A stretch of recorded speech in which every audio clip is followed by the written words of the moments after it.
Sickness is something that we all view differently. Some people see it as a terrible accident. Others view it as a standard tragedy.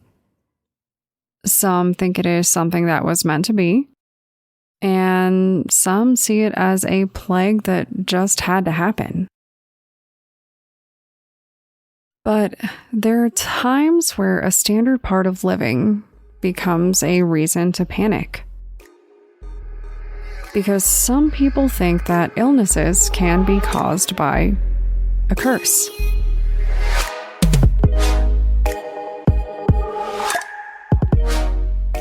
My name is Brienne, and I'm the host and creator of Among the Dirt and Trees, a show where we explore true crime cases that occur out in nature. In today's episode, we're going to discuss the case of Moll Dyer, a young woman who was accused of cursing her town and causing an epidemic. And as a general fun fact, some believe that Moll Dyer was the inspiration for the Blair Witch Project.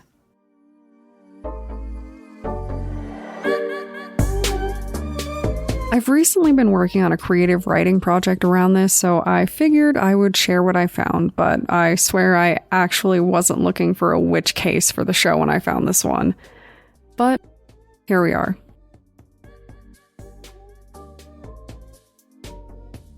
Before we jump too far into anything, I do just want to take the time to say that today's episode will be short even by my standards. There really isn't that much to say about Moll Dyer. Either she was a terrible witch who unleashed her magic upon Leonardtown, or she was some random woman who got a seriously terrible reputation. In this case, Moll's story isn't a pleasant one, and we really don't know all that much about it. But we do know that she was hunted down in a forest, so let's look into that.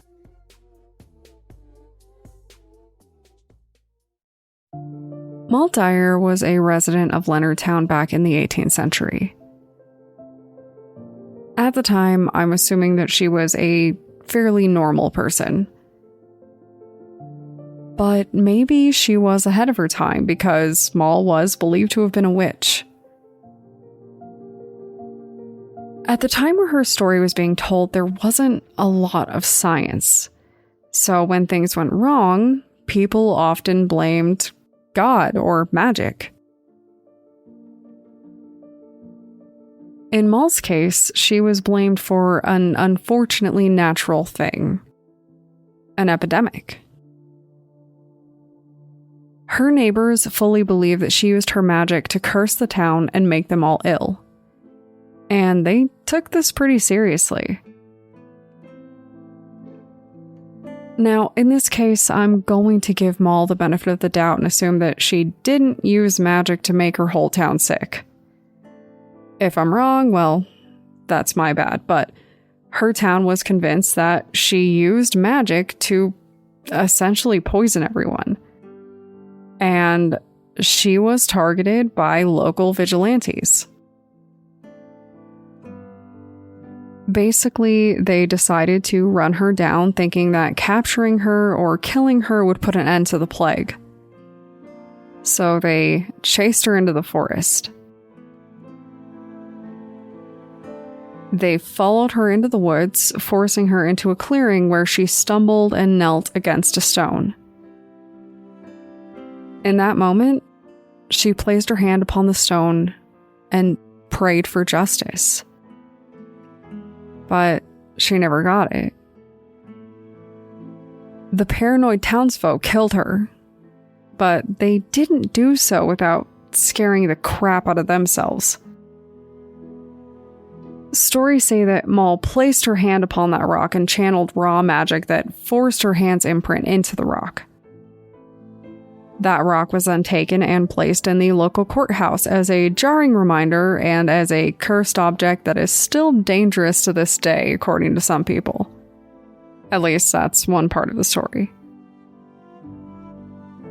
Other versions say that Moll's tragic murder was more of a manslaughter situation.